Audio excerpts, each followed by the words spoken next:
네, 안녕하십니까. 행복한 안식일입니다.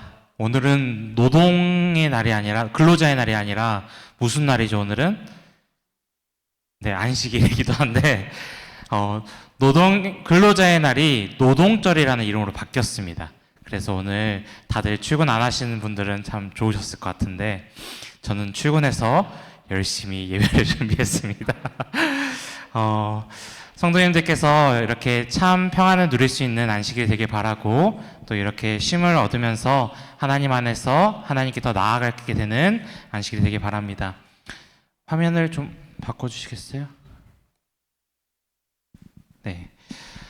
오늘 제가 성도님들과 나눌 하나님의 말씀의 제목은 하나님의 이상한 방법입니다. 네. 여호수아 6장에 있는 이야기를 중심으로 성도님들과 말씀을 나누겠습니다.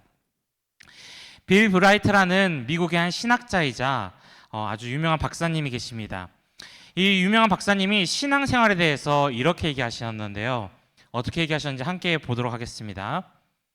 신앙은 어려운 것이 아닌 불가능한 것이다 라고 얘기했습니다. 성도님들 동의하십니까? 아니에요? 네. 근데 이 이야기를 한번 좀 생각해 볼 필요가 있어요. 이렇게 한 문장으로 무엇인가를 정의했다라는 건 그 안에 상당히 많은 의미들이 포함되어 있다는 얘기거든요. 처음 들으면 이게 좀 충격적인 얘기입니다. 우리의 입에서 참 어렵다라는 말이 많이 나오나요? 안 나오나요? 많이 나와요. 아, 신앙생활 참 어렵다. 교회 다니는 거 참 어렵다. 기도가 참 어렵다. 막 하면서 어려운 게 너무나 많습니다. 그렇죠? 그런데 이 빌 브라이트 박사는 그 말을 단호하게 얘기를 하는데요. 이것은 어려운 것이 아니라 불가능한 거라고 얘기를 해요. 왜 그렇게 말했는지 한번 보도록 하겠습니다. 어렵다라는 것은 다른 말로 하면 뭐냐면 내가 더 노력하면 뭐 한다는 거예요? 된다는 얘기예요. 내가 노력하면 뭐 할 수 있다는 거예요? 다 할 수 있다는 얘기가 된다는 것입니다. 조금 일찍 일어나서 기도하고 조금 더 성실히 성경 보고 조금 더 참고 사랑하면 된다는 것이죠. 그러나 불가능하다는 것은 다름입니다. 내가 아무리 노력해도 안 된다는 뜻이에요. 내 힘으론 단 한 발자국도 나아갈 수 없다는 얘기가 불가능입니다. 성도님들, 제가 너무 비관적인 말씀을 드려서 죄송합니다. 근데 이 이야기가 오늘 여호수아의 이야기와 아주 밀접해 있기 때문에 한번 이 이야기와 접근해서 한번 생각해 보기 원합니다. 이 말씀이 우리에게 던지는 진짜 메시지는요, 절망하라고 던지는 말은 아닙니다. 불가능하니까 해봤자 의미가 없어 라고 하는 이야기가 아니에요. 방향을 전환해야 된다는 얘기입니다. 내가 하는 것에서가 아니라 내 힘으로 신앙생활을 잘해내는 것이 아니라 하나님께서 내 안에서 행하시니라는 것을 깨닫고 그쪽으로 내가 방향을 틀어야 된다는 얘기인 것이죠. 우리가 신앙생활이 힘들고 버겁다고 느낄 때 우리가 지금 던져야 될 질문은 무엇이냐면 내가 여기서 더 노력해야 되는 것일까? 라는 질문보다 내가 지금 하나님을 제대로 알고 있는 것인가에 대한 질문을 던져볼 필요가 있습니다. 다시 말씀드리겠습니다. 내가 신앙생활 하는데 무엇인가 버겁고 힘들고 어렵다는 건 내가 더 노력하는 것보다 누구에게 나아가야 된다는 것이라고요? 하나님께 나아가야 된다는 것. 여호수아의 6장의 말씀이 오늘 이 진리를 우리의 눈앞에 펼쳐 보여줄 것입니다. 여기 한 성이 보이죠? 성도님들, 이 성에는 성벽이 몇 개입니까? 성벽이 2개입니다. 이 성은 무슨 성일까요? 와! 저기 최고! 저기 100점! 역시 설교노트 2권 진입 성공! 네. 이 성은 여리고 성입니다. 이 여리고 성에 대한 배경도 주혁이가 잘 알고 있을지 모르겠지만 이 성은 인위적으로 만든 곳이 아니라 천연적인 요새예요. 성도님들, 천연 요새입니다. 이렇게 생긴 언덕배기에 성벽만 세워놓은 곳이에요. 참 신기한 곳이죠. 역사적인 기록으로 보아도, 성경적인 기록으로 보아도 이 여리고 성을 점령하는 것은 그 당시에 불가능하다라고 생각했습니다. 왜냐하면 천년 요새에다가 철병거들을 가진 여리고성은 역사적 기록으로 보아도 난공불락의 요새였기 때문입니다. 성경에서 뭐라고 얘기하는지 한번 보겠습니다. 민수기 13장 28절에 다 같이 크게 읽어보겠습니다. 시작. 그 땅 거민들은 강하고 성읍은 견고하고 심히 큰뿐 아니라 이렇게 얘기하고, 신명기 1장 28절에도 이렇게 얘기합니다. 우리가 어디로 갈고 우리 형제들이 우리로 낙심케 하며 말하기를 그 백성은 우리보다 장대하며 그 성읍은 크고 성곽은 하늘에 닿았으며 라고 얘기합니다. 성이 어디에 닿았다라고 묘사를 하고 있어요? 하늘에 닿은 것처럼 얘기했다고 생각하는 것입니다. 근데 이 역사적인 묘사로 보면은 이 성의 높이가 총 두 번째 내각과 외곽의 성벽이 있는데, 이 내각에 있는 성벽이 더 높았어요. 안쪽 성벽을 얘기하는데, 안쪽 성벽의 높이까지 합치면 이 성의 이 높이는 20m였습니다. 높이가 어마어마하죠. 근데 그 당시에 이 성벽을 뚫을 수 있는 방법이 있었을까요, 없었을까요? 심지어 이스라엘 민족들은 유목민입니다. 유목민들이 철병거나 이런 공성전을 할 수 있는 무기들을 들고 다녔을까요? 아니요, 양치기 바빴습니다. 근데 이 성을 마주한 이스라엘 백성들은 어땠을까요? 이 성의 외벽의 높이는 4에서 8m예요. 6m, 4에서 6m인데 어찌어찌 넘었다 하더라도 그 다음 성벽의 높이가 6m였습니다. 근데 이 6m 또 넘어가면 되지 할 수 있겠지만, 이 두 번째 성벽 앞에 마주했을 때 이 사람들이 마주하는 것은 무엇이냐면, 높이가 35도의 경사가 되어 있는 언덕백이었어요. 성도님들, 우리가 올라가는 이 계단의 경사면이 35도입니다. 30도에 35도. 근데 계단은 이렇게 각이 져 있기 때문에 올라오기 편해요. 근데 경사가 35도인 곳을 올라가려면 어떻게 가야 될까요? 기어가든지 뭘 잡고 가야 됩니다. 근데 이 땅이 그냥 또 시멘트처럼 딱딱한 땅이면 모르겠는데 진흙이었어요. 진흙이면 미끄러져서 계속 내려오는 것이에요. 그러면 이들이 정복하려고 올라갈 때에 여리고 성에 있는 사람들은 뭐로 공격할까요? 활로 미끄러진 사람들을 계속 쏘면 되는 것입니다. 전쟁이 쉬웠겠죠, 이 사람들은. 네. 그렇기 때문에 이 성은 어떻게 점령하기가 어려운 성이었어요. 그러면 성 안으로 들어가는 음식들을 다 막으면 되는 것 아니냐, 이렇게 생각했는데, 이 성은 천연 오아시스였습니다. 심지어. 그러니까 먹을 게 너무나 풍족했고 멸망할 수 있는 일들은 없었던 것이죠. 불가능했던 것입니다. 근데 이야기의 끝은 성도님들 어떻게 됩니까? 네, 성도님들이 잘 아시는 대로 이 성벽은 이스라엘 백성들이 손가락 하나 건드리지 않고 무너지게 됩니다. 이 이야기는 오늘을 살고 있는 우리에게 무엇을 이야기하고 있을까요? 한마디로 우리가 할 수 없는 일을 하나님이 대신하신 것을 이야기해 주는 이야기입니다. 우리가 믿음으로 하나님 앞에 섰을 때 하나님께서 뒤에서 도와주신다는 이야기를 기록하는 게 이 여리고 성에 대한 이야기인 것이죠. 인간이라는 직업이라는 책을 쓴 알렉산드르 졸링이라는 사람이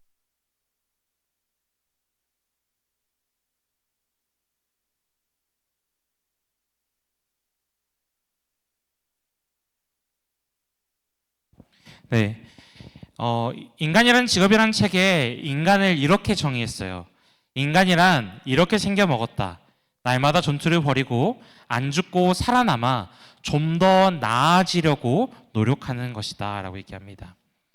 이 짧은 문장이 저는 제 마음을 좀 찔렀습니다. 뭔가 사실처럼 느껴졌기 때문이에요. 성도님들 매일 싸우고 계십니까? 매일 싸우고 계십니까? 영적으로든 사회적으로든 싸우고 계십니까? 직장에서도 막 마음속으로 소갈이하며 싸우기도 하고, 어떤 관계에서 싸우기도 합니다. 내 건강과도 싸우기도 하고 내 자기 자신과도 싸우기도 해요. 인간의 인생은 어느 하나 멈출 것 없이 평생을 싸우고 살아가야 되는 인생처럼 느껴지기도 한 것 같습니다. 근데 이렇게 매일 싸워서 얻는 것이 뭐라고 이 졸리행이 얘기하냐면은, 안 죽고 살아남는 것, 좀 더 나아지는 것, 이것이 전부라고 얘기하고 있는 것이에요. 즉 이 졸랭이 느끼는 인간이라는 것은, 인간의 삶의 목적은 무엇이라고 보였냐면은 안 죽고 살아남으려는 것, 그리고 좀 더 나아지려고 노력하는 것이라고 보였던 것입니다. 이것이 하나님 없는 솔직한 인간의 삶인 것 같습니다. 혼자 싸우는 인생, 죽지 않으려고 발버둥 치는 인생, 어제보다 더 나아지려면 그것으로 만족해야 하는 인생. 그런데 여호수아 6장은 우리에게 전혀 다른 이야기를 들려주죠. 성경도 인생이 전투라는 사실은 부인하지 않습니다. 여리고 성 앞에 선 이스라엘 백성이 바로 그 증거가 되는 것이죠. 성경은 한 가지 결정적으로 다르게 말합니다. 이 전투는 우리가 혼자 싸우는 전투가 아니라는 것입니다. 존리행은 내가 날마다 전투를 벌인다라고 말합니다. 그런데 오늘 이 설교의 마지막을 함께 읽을 이 출애굽기 14장 이 14절에 이런 말씀이 있습니다. 여호와께서 너희를 위하여 싸우시리니 너희는 가만히 있을지니라 라고 말씀하셔요. 출애굽기에서부터 그렇게 말씀하셨습니다. 이 두 문장의 차이가 곧 세상의 사람과 하나님의 백성의 차이라는 것입니다. 세상은 내가 싸워야 한다고 말합니다. 하나님은 내가 너를 위하여 싸운다라고 말씀하십니다. 인생을 살다가 벽에 부딪힐 때마다 가슴을 무겁게 짓누르는 난제들을 마주할 때마다 우리는 사는 것이 전투임을 실감하지 않을 수 없습니다. 그러나 그때마다 기억하게 되시길 바랍니다. 우리의 전투는 졸랭이 말하는 그저 살아남기 위해 조금 더 나아지기 위한 그런 전투가 아니라는 것입니다. 우리는 혼자 싸우는 전투를 하지 않습니다. 이미 승리를 확신하신 하나님의 그 약속을 따라 걸어가는 것이 우리의 싸움의 승리인 것입니다. 싸움인 것입니다. 여리고라는 거대한 성벽 앞에서 하나님이 어떻게 친히 그분의 백성들을 위해 싸우시는지를 오늘 좀 보길 원합니다. 1절과 2절에 보면은 이 두 단락이 기록되어 있습니다. 그런데 이 두 단락은 우리에게 시각에 대한 이미지를 가르쳐 줍니다. 여호수아 6장 1절의 말씀 같이 한번 크게 읽어보도록 하겠습니다. 같이 읽어보겠습니다. 시작. 이스라엘 자손들로 인하여 여리고는 굳게 닫혔고 출입하는 자가 없었더라 라고 얘기합니다. 1절에 여리고는 굳게 닫혔다라고 얘기하죠. 지금 닫혀있다라는 것은 현재의 사실을 얘기하는 것입니다. 그런데 2절에 있는 말씀 같이 읽어보겠습니다. 시작. 여호와께서 여호수아에게 이르시되 보라 내가 여리고와 그 왕과 용사들을 내 손에 붙였으니 라고 얘기합니다. 내가 붙였으니 라고 말씀하세요. 아직 단 한 발자국도 떼지 않고 단 한 명도 그 성에 손을 대지도 않았는데 하나님이 뭐라고 말씀하십니까? 여리고의 왕과 거기에 있는 용사들을 이미 너희들에게 줬다라고 말씀하시는 것이에요. 싸우지도 않았는데 말이죠. 하나님께는 이미 이 이야기는 끝난 이야기인 것입니다. 우리의 눈으로 볼 때는 어떤 일들이 너무나 막막하고 닥쳐서 나아갈 수 없을 너무나 불가항력적인 영역처럼 보일 때가 있어요. 그때 내가 그 안에 서 있을 때 너무나 답답하고 막막합니다. 근데 하나님은 지금 뭐라 말씀하시냐면은 내가 이미 줬는데 라고 말씀하셔요. 성도님들은 이 말씀이 믿어지십니까? 성도님들 굳게 닫혀있는 그 어려운 난제와 같은 문제들 앞에서 성도님들은 어떤 태도로 서 계십니까?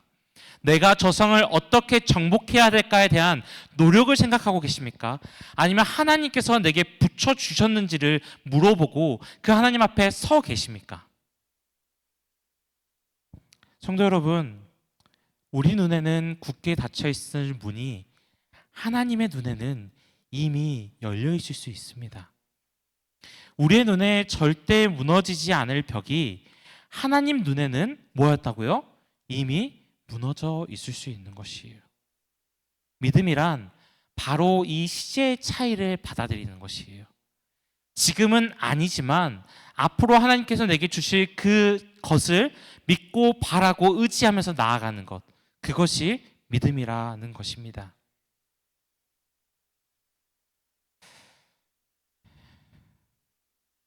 여호수아 6장 1절에 있는 말씀을 좀 자세히 보겠습니다.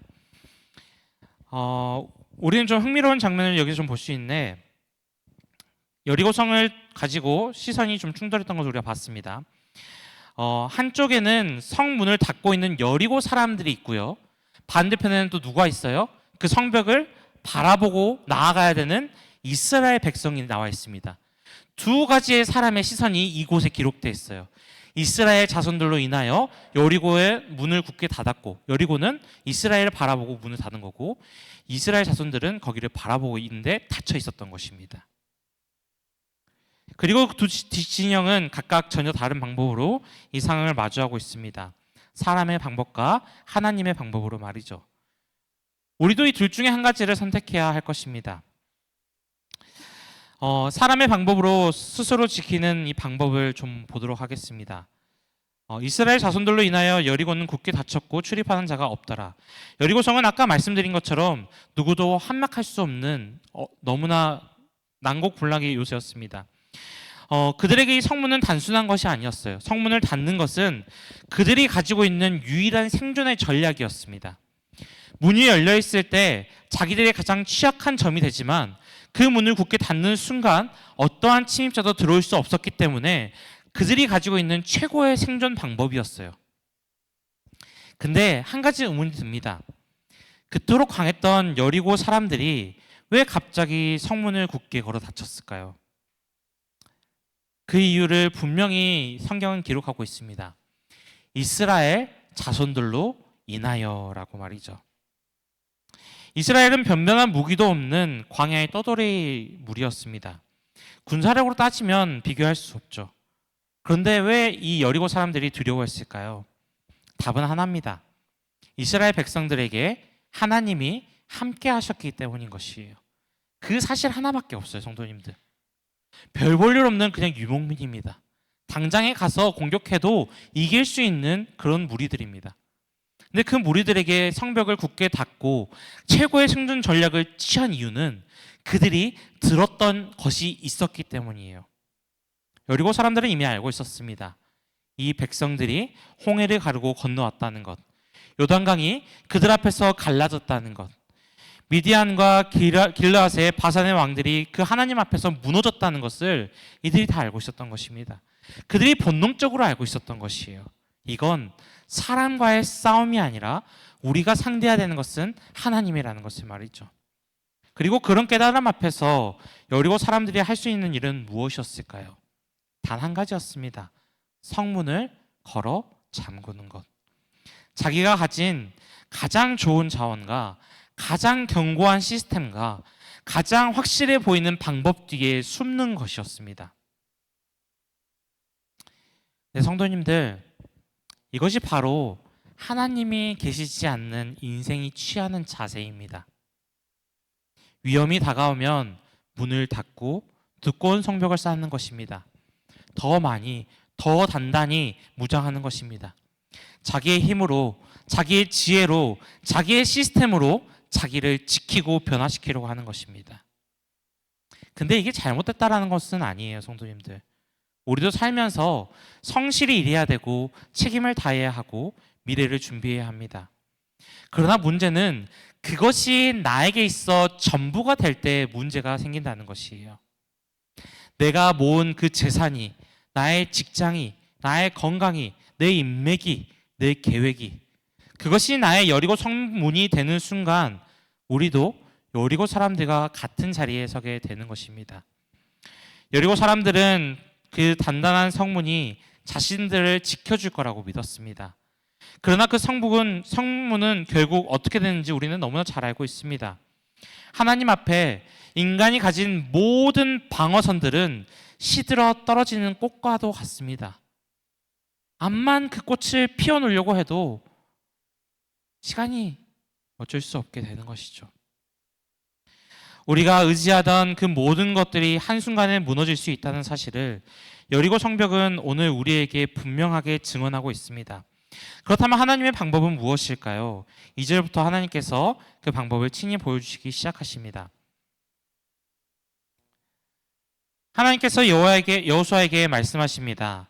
여호와께서 여호수아에게 이르시되 보라, 내가 여리고와 그 왕과 용사들을 내 손에 붙였으니. 하나님께서 처음에 여기 뭐라고 말씀하시냐면 보라라고 말씀하세요. 이 보라는 히브리어로 레아인데 하나님의 말씀을 받고 이해하고 믿음으로 받아들이는 것을 이야기합니다. 즉 하나님께서 여호수아에게 뭘 말씀하시는 것이냐면은 믿음으로 받아들이라는 것이에요. 믿음으로 보라는 것입니다. 그리고 여리고 성의 왕과 용사들을 너희에게 붙이겠다는 것을 믿으라고 말씀하십니다.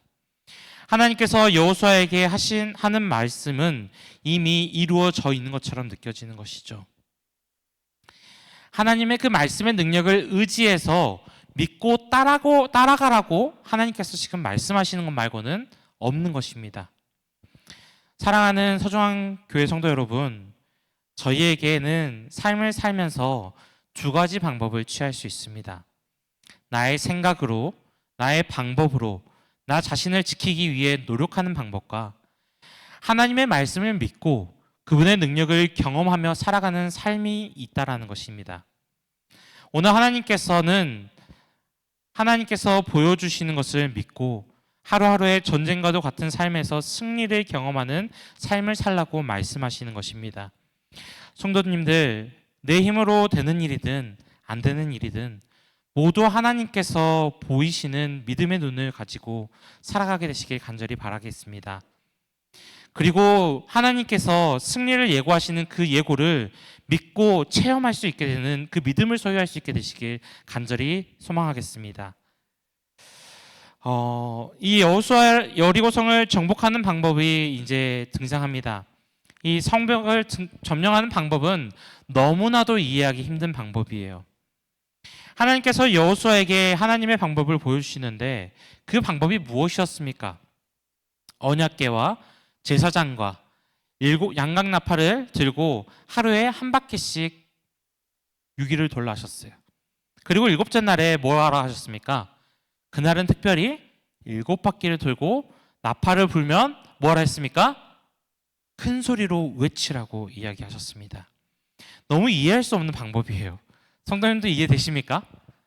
아니, 적들이 활 들고 나를 언제 쏴 죽일지 모르는데 그 성벽을 하루에 한 바퀴씩 돌라는 그 말을 믿고 따르실 수 있으시겠습니까?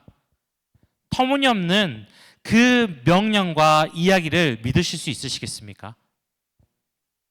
우리가 가지는 믿음이 세상 사람들이 보기에 그렇게 터무니없어 보이는 믿음이라는 것입니다. 믿을 수 없는 그 믿음을 가지고 살아가는 게 그리스도인이라는 것입니다. 시선과 생각이 달라졌기 때문인 것이죠.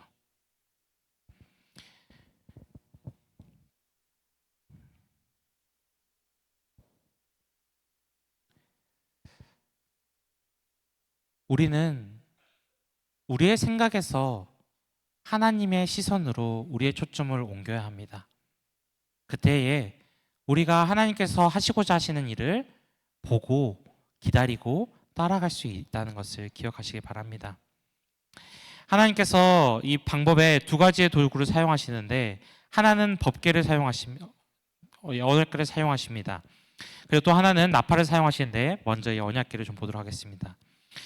이 언약궤는 이스라엘 백성에게 있어서 단순한 상자가 아니었습니다. 그것은 하나님께서 그들 가운데 거하신다는, 함께 하신다라는, 임재하고 계신다는 표지와도 같았어요.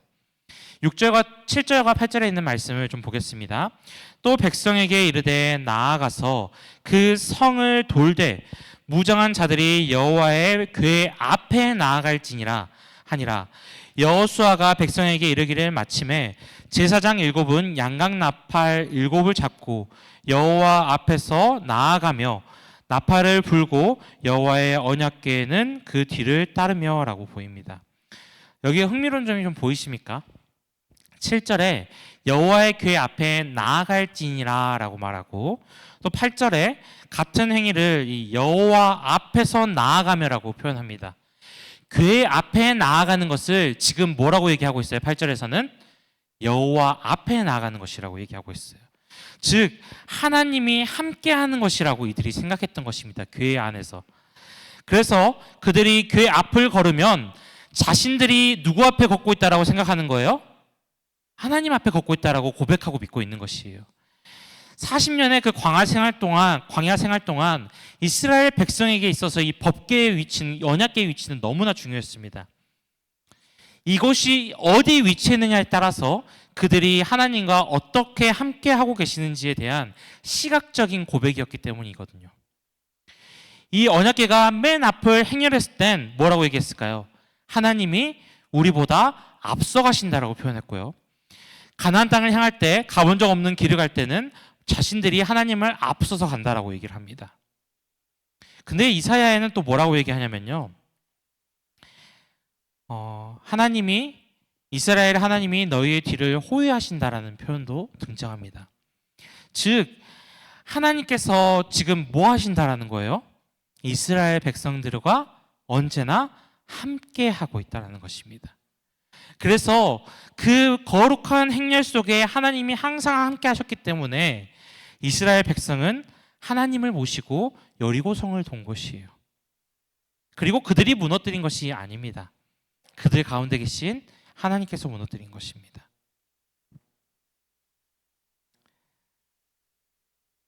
사랑하는 성도 여러분, 하나님은 가시는 곳마다 함께 하시는 분이라는 것을 우리에게 얘기해 주고 있어요. 우리가 단순히 여호수아의 이야기만 봤으면 하나님이 우리 뒤에서 오신가 보네라고 생각하겠지만, 우리는 이미 출애굽기의 광야의 40년의 이야기를 다 알고 있잖아요. 그 성막 중심에 계셔가지고 그들을 지키시고 돌보셨던 것, 구름 기둥과 불 기둥으로 함께 하셨다는 것을 알고 있잖아요. 그 사실과 덧대어 하나님이 뒤에서 우리를 호혜하신다는 것들도 이들이 믿고 나아가는 것입니다. 하나님이 어디서든지 우리와 함께 하신다는 이야기시죠. 우리는 살다 보면 그렇지만 이 사실을 자주 잃어버릴 때가 많습니다. 너무 힘들고 지쳐서 무릎 꿇을 때 하나님을 찾아도 안 계실 것 같은 느낌이 들 때가 있습니다. 하나님, 너무 이렇게 힘든데 어디 계십니까? 왜 멀리 계신 것처럼 느껴지십니까? 라는 마음이 들 때가 있어요. 근데 성도님들, 기억하시길 바랍니다. 하나님은 광야에서 이스라엘 백성과 40년 동안 한 번도 떨어지지 않으셨습니다. 이스라엘과 함께 하셨고, 신약 성경에서는 그 하나님의 아들이 인간의 몸으로 오셔서 임마누엘, 우리와 함께 하시는 하나님으로 우리 가운데 거하셨습니다. 그리고 지금은 우리와 어떻게 계십니까? 성령 하나님을 통해서 우리 각자의 마음에 임재하시어 우리에게 하나님과 늘 함께 할 수 있다라고 성경이 우리에게 얘기해 주지 않습니까? 사랑하는 성도 여러분, 우리의 삶의 모든 자리에도 하나님은 함께 걸어가고 계신다는 것을 잊지 않게 되시길 바랍니다. 이 사실을 의심하지 마시고 잊지 않게 되시길 간절히 소망하겠습니다. 다음 나팔이라는 도구를 좀 보도록 하겠습니다. 이 나팔 불기 쉬워 보이세요? 어려워 보이세요, 성도님들? 진짜 어렵더라고요. 네, 진짜 안 불어져요. 이게 부 하면은 소리가 크게 날 것 같잖아요. 후, 이런 소리밖에 안 납니다, 성도님들. 부는 방법이 있는 것 같아요. 법궤가 하나님이 우리와 함께 하신다는 것을 보여주는 것이라고 한다면, 나팔은 하나님이 행동하신다는 것을 보여주는 것을 상징합니다. 이스라엘 백성에게 나팔은 여러 의미를 가졌지만 오늘 본문에서 가장 중요한 의미는 이것입니다. 나팔 소리는 하나님께서 친히 행동하시는 신호. 광야에서 나팔이 울리면 어떻게 했을까요? 이스라엘은 진을 거두고 출발했습니다. 전쟁 중에 나팔이 울리면 어떻게 했을까요? 하나님이 그들을 기억하시고 원수의 손에서 구원하셨습니다. 안식일과 절기에 나팔이 울리면 그것은 하나님 앞에서 그분이 행하시는 일을 기념하는 시간이었어요. 나팔이 울리는 곳에는 언제나 하나님의 행동이 있었습니다. 하나님이 그들을 지키시고 하나님이 그들 앞서 나아가시고 하나님이 그들과 함께 하시는 그러한 행동이 있었던 것입니다. 그런데 이 나팔에 대한 신학적인 의미는 여리고에서 끝나지 않습니다. 우리의 이 인류의 거대한 역사의 마지막에 뭐가 또 울린다라고 얘기했습니까? 주께서 호령과 천사장의 소리와 하나님의 나팔 소리로 친히 하늘로부터 강림하신다라고 말씀하셨어요. 이 여리고에서 울렸던 그 나팔이 그것은 마지막 날 우리 주님께서 다시 오실 때 울릴 그 나팔과 같은 의미를 지녔습니다. 나팔이 울린다는 것은 하나님께서 친히 일하시는 때가 왔다는 뜻입니다. 이 사실이 여리고성을 도는 이스라엘 백성에게 얼마나 큰 의미였을까요? 그들이 6일 동안 매일 한 바퀴씩 7째 날에 7바퀴 총 13번의 여리고성을 돌았습니다. 사람의 눈에 보기에는 무의미하게 짝이 없는 행진이었고 성벽은 꿈쩍하지도 않았고 도성 안에서는 비웃음만 흘러나왔을지 모릅니다. 만약 그들에게 이 나팔이 없었으면 어땠을까요? 매 바퀴를 돌 때마다 언제쯤 하나님이 오실까? 이게 도대체 무슨 의미가 있을까 하면서 그들이 무너졌을 것입니다. 근데 그들이 이 나팔 소리를 의지하면서 나아갔습니다. 하나님이 행동하실 때가 반드시 올 것이다. 그것을 기다리면서 잠잠히 나아갔던 것입니다. 그들이 그래서 침묵 속에서 나아갈 수 있었던 것이었습니다. 손에 나팔을 들고 있었기 때문에 그렇습니다. 오늘 성도님들 손에도 나팔이 있다는 사실을 기억하시기 바랍니다. 지금 기도의 응답이 더디더라도 지금 문제가 풀릴 기미가 보이지 않아도 어떤 관계가 회복되어 보일 길이 보이지 않아도 하나님께서는 정해진 때에 반드시 일하시는 분이시라는 사실을 기억하면서 여러분들 손에 그 나팔을 들고 다니시면서 하나님께서 행동하실 것을 기억하게 되시길 간절히 바라겠습니다. 여리고성의 7바퀴째 무너질지 70바퀴째 무너질지 우리는 사실 모릅니다. 그런데 한 가지는 확실합니다. 하나님의 나팔이 울릴 그날이 반드시 온다라는 것이에요. 우리는 그 약속을 손에 들고 오늘 또 한 바퀴 더 성을 도는 것에 불과하다는 것을 기억하게 되시기 바랍니다. 하나님께서 이 성을 돌 때 하신 명령이 있습니다. 그것은 침묵하라는 것이에요. 다 같이 한번 읽어보겠습니다. 시작.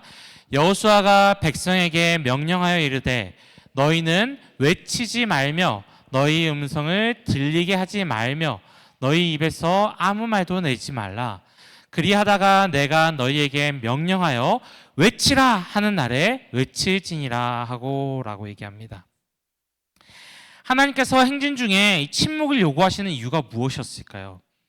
지금 하나님이 하시는 일이 어리석어 보이고 이것보다 더 어리석은 일은 더 없는 것처럼 보이는 것 같습니다. 우리는 가끔 하나님의 응답을 조급하게 기다리는 것 같아요. 당장 급한 일이 있기 때문에 하나님의 더 간절하게 찾게 되는 것 같습니다. 그러면서 갑자기 찾는 만큼 그 요구가 빨리 돌아오면 좋겠다라는 마음도 드는 것 같아요. 그리고 내가 원하는 기간에 응답하지 않는 하나님에 대한 의존하는 그 마음 역시도 좀 떨어지고 멀어지는 것처럼 그렇게 경험한 적이 있을 것입니다. 그런데 우리가 한 가지 기억해야 될 사실이 있습니다. 히브리서 11장에 이 믿음의 영웅들의 이야기가 기록되어 있는 그 히브리서 11장에 아벨, 에녹, 노아, 아브라함, 모세 이 위대한 이 성경의 인물들의 이야기들이 기록되어 있는 사이에 뭐가 기록되어 있는지 아십니까, 성도님들? 이 여리고성에 대한 이야기가 기록되어 있습니다. 믿음으로 7일 동안 여리고를 도니 성이 무너졌으며 라고 기록되어 있어요. 믿음에 대한 그 명예의 전당에 이 이야기가 뭐에 있다고요? 기록되어 있다는 사실인 것입니다. 이 한 절이 보여주는 것은 분명합니다. 여리고성을 무너뜨린 것은 나팔도 함성도 행진도 아니었어요. 무엇이었다라고요? 무엇이었다라고요? 믿음이에요. 믿음, 성도님들. 우리는 하나님의 능력을 강제할 수 없습니다. 그것은 저희의 능력이 아니기 때문이에요. 부모님들이 자식에게 모든 걸 다 해주진 않습니다. 왜 그렇죠? 무엇이든지 다 적절한 때에 해주길 바라죠. 유치원생인 아이들에게 미분적분을 가르칠까요? 저희 주역에게 이 양자역학을 가르치면 주역이가 배울까요? 배우지 않을 거예요. 배울 것 같아요. 네, 그럴 것 같기도 합니다. 제가 볼 때는. 네, 주역이 똑똑해서. 네.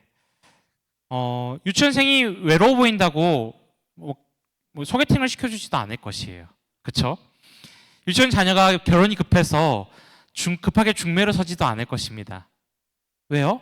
그것이 필요한 때가 아니기 때문에 하지 않는 것이죠. 이처럼 하나님께서 우리에게도 그 맞는 시기와 때가 존재하기 때문에 우리가 바라는 그 응답의 시기를 지체하고 미루시는 것입니다. 근데 우리는 그것들을 잘 기억하고 잊지는 않는 것 같아요. 까먹을 때가 맞는 것 같아요. 하나님께서 기도의 응답을 지체하시거나 능력을 지체하신 데는 분명한 이유가 있다는 사실을 성도님들 기억하시길 바랍니다. 그리고 그분의 능력을 믿고 체험하셨다면 침묵하고 기다릴 수 있게 되시길 간절히 바라겠습니다. 내게 응답하실 그 하나님을 바라보고 나아가시길 간절히 바라겠습니다. 좋은 땅의 인내. 하나님께서 오늘 이스라엘 백성들에게 한 가지 교훈을 가르치길 원하세요. 그것은 바로 하나님의 계획을 믿고 신뢰하고 순종하고 기다리는 것입니다. 이러한 믿음을 가질 수 있는 것은 저희가 하나님은 언제나 선하다는 사실을 먼저 알아야 하는 것입니다. 그리고 그분이 우리를 언제나 선한 길로 인도하시는 등불이 되어준다는 사실 역시 알아야 하는 것입니다. 그렇다면 우리의 모든 인생에 있어서 어려움이 닥쳐올 때 우리는 인내하고 기다릴 수 있는 것이죠. 가장 좋으신 분이 나를 가장 좋은 길로 인도하실 거라는 사실을 믿는다면 내 상황이 아무리 좋지 않더라도 이 과정 속에서 하나님이 나를 더 좋은 길로 인도하실 것을 바라볼 수 있는 것이기 때문인 것입니다. 누가복음 8장에는 씨 뿌리는 자의 비유가 등장합니다. 그 중에 15절은 좋은 땅에 있는 것에 대해 설명합니다.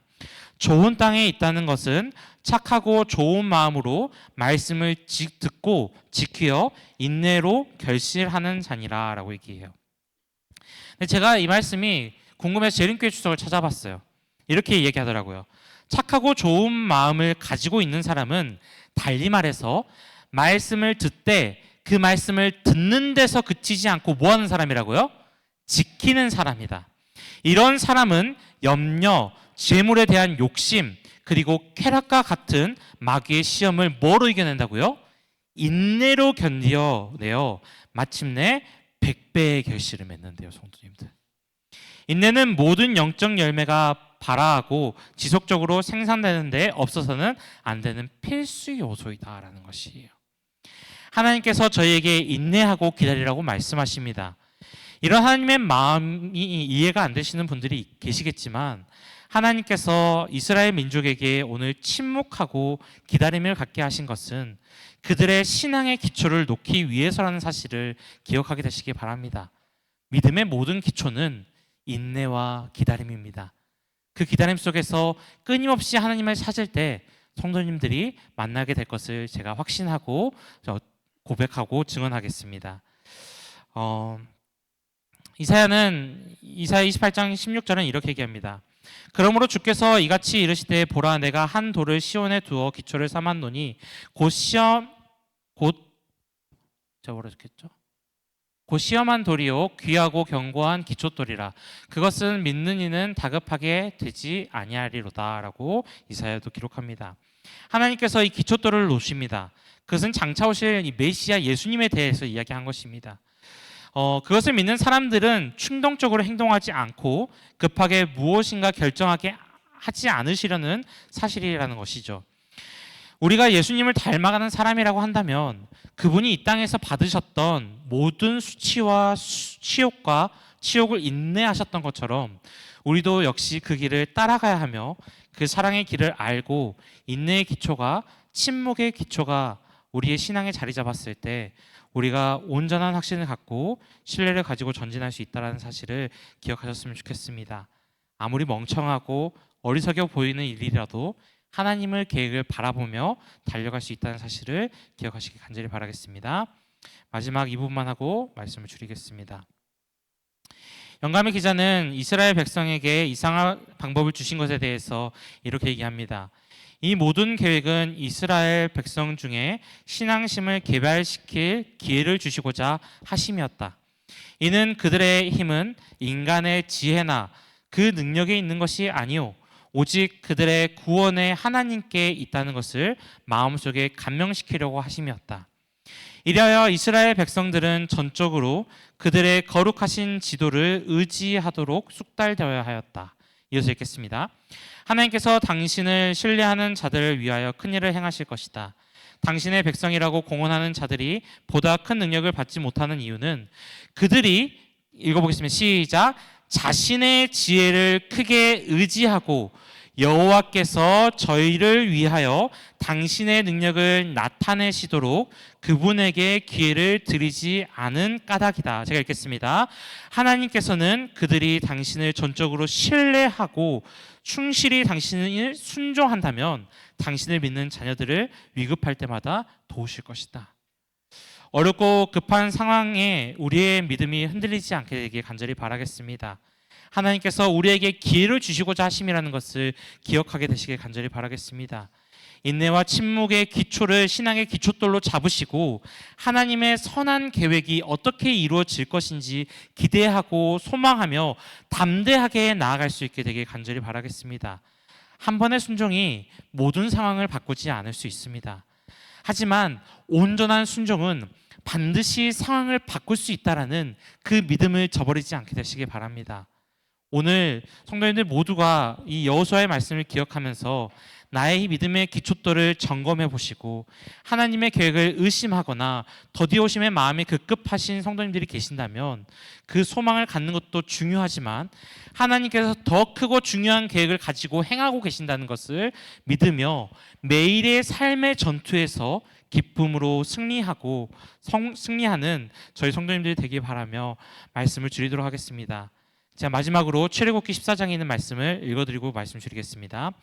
모세가 백성에게 이르되 너희는 두려워하지 말고 가만히 서서 여호와께서 오늘 너희를 위하여 행하시는 구원을 보라. 너희가 오늘 본 애굽 사람을 영원히 다시 보지 아니하리라. 여호와께서 너희를 위하여 싸우시리니 너희는 가만히 있을지니라. 아멘. 모두 승리하는 성도님 되길 바라겠습니다. 감사합니다.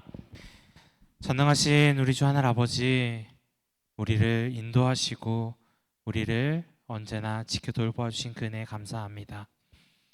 아버지 하나님, 우리의 삶 가운데 여리고 성같이 견고하고 단단하여 허물 수 없는 너무나 큰 문제들이 있거든. 오늘 이 말씀처럼 하나님의 말씀을 의지하며 나아갈 수 있게 아버지 인도하여 주옵소서. 나의 노력과 나의 열심도 중요하지만 그것이 전부가 되지 않게 하시고 먼저 하나님의 말씀을 따르고 그 하나님의 말씀대로 노력하고 나아가는 우리가 되게 인도하여 주시옵소서. 우리의 믿음 안에 하나님의 뜻을 따르는 그 인내와 또 침묵을 갖게 하셔서 하나님의 행하시는 일들을 온전하게 바라볼 수 있게 인도하시고 그 일들이 이루어짐을 경험했을 때 우리가 더욱더 하나님을 의지하고 더욱더 순종할 수 있도록 아버지 축복 더하여 주시옵소서. 우리가 매일 싸우는 그 마음의 것들이거나 살아가는 그 사회 속에 있는 모든 것들이 다 주님 안에서 온전해질 수 있게 하시기를 예수님의 이름으로 기도드리옵나이다. 아멘.